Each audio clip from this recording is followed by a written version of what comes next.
سرسبز اس گلزار کے یہ پھول ہے عطار کے، مردہ دلوں کو دے جلا، ہادی ہے طلبگار کے، طلبگار کے۔ الحمدللہ رب العالمین والصلاة والسلام علی سید المرسلین، اما بعد فاعوذ باللہ من الشیطان الرجیم، بسم اللہ الرحمن الرحیم، الصلاة والسلام علیک یا رسول اللہ وعلی آلک واصحابک یا حبیب اللہ، الصلاة والسلام علیک یا نبی اللہ وعلی آلک واصحابک یا نور اللہ۔ رسالہ ضیاء درود و سلام پیج نمبر 3، فرمان مصطفیٰ صلی اللہ تعالی علیہ وآلہ وسلم نمبر 7۔ جس نے مجھ پر ایک بار درود پاک پڑھا، اللہ پاک اس پر 10 رحمتیں نازل فرماتا، 10 گناہ مٹاتا اور 10 درجات بلند فرماتا ہے۔ صلو علی الحبیب صلی اللہ تعالی علی محمد۔ السلام علیکم ورحمۃ اللہ وبرکاتہ۔ وعلیکم السلام ورحمۃ اللہ وبرکاتہ۔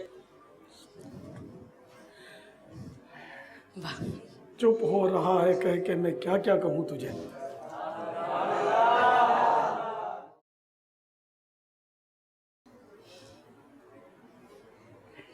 اس میں بھی ایک ہے عبرت ہے کہ پیش خدا جب سوال اگر کچھ پوچھا گیا تو جواب بننی پڑے گا۔ دعا کی درخواست، دعا کر دیں، اور پریشانی ہے گھر میں بہت شدید، دعا کر دیں پریشانی دور ہو جائے، اور میرا جامعہ المدینہ میں داخلہ لے لوں، اللہ تعالیٰ میری آسانی کرے۔ آمین۔ صلو علی الحبیب صلی اللہ علیہ وسلم۔ کھانے سے پہلے آپ ایک سنت بتاتے ہیں کہ پہلے لقمے پہ یا واسع المغفرہ اغفر لی کہیں، یہ سنت ہے؟ یا واسع المغفرتی اغفر لی۔ جی، اگر یا واسع المغفرہ اغفر لی بغیر حساب پڑھنا ہے، حدیث میں جو الفاظ ہیں وہ یہی ہے، اللہ والوں کی باتیں، حلیت الاولیاء میں یہ حدیث میں نے پڑھی تھی۔ پیارے آقا صلی اللہ تعالی علیہ وآلہ وسلم پہلے لقمے پر یہ فرماتے تھے، یا واسع المغفرت اغفر لی۔ اب یہ کہ اپنے طور پر ہم حدیث کے الفاظ میں فرق نہیں کر سکتے، اپنی تو سمجھ نہیں آتی اپنے کو، جو سرکار کی زبان سے نکلا اس میں اثر زیادہ ہوگا، ہم بولیں گے اس میں اثر زیادہ ہوگا۔ انڈرسٹوڈ؟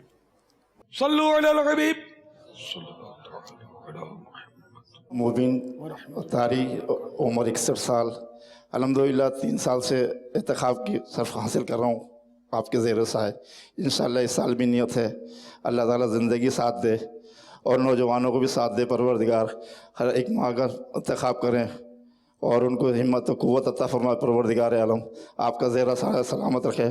باپا آپ سے درخواست ہے کہ آج کل نوجوان ماں باپ کو جھٹلا دیتے ہیں، آخر کیا وجہ ہے؟ ماں باپ اسی میں رہ جاتا ہے کہ باپ بڈھے بیٹھ جا، تیرا دماغ خراب ہو گیا، باپ بڈھے بیٹھ جا، تیرا دماغ خراب ہو گیا ہے۔ کیا کہہ سکتے ہیں نوجوان کو؟ آپ باپ مدنی پھول اور ساتھ کر دیں، ہر گھر میں یہ کہانی ہے۔ تو میرے بچوں نے کبھی ایسی بات نہیں کی مجھ سے، میں 61 سال سے زیادہ کہوں، الحمدللہ کیا کہہ سکتے ہیں ہم؟ میں اس لیے عرض کر رہا ہوں۔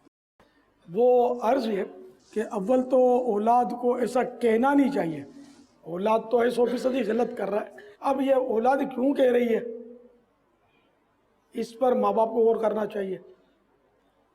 اس میں بعض اوقات ماں باپ کی بے احتیاطی ہوتی ہے، غصہ، دوسروں کے سامنے اپنی اولاد کو شرمندہ کرنا، پیچھے سے اپنی اولاد کی شکایت کرنا کہ میرے ساتھ اولاد یوں کر رہی ہے۔ اب جیسے جس نے سوال کیا اس نے بھی اس طرح کے اشارے کنائے کر ہی دیے کہ میری اولاد میرے ساتھ ایسا کر رہی ہے۔ اچھا، اب اگر اولاد کو یہ بات پتہ چلتی ہے کہ میرے باپ نے 150 آدمیوں کے سامنے مائک پر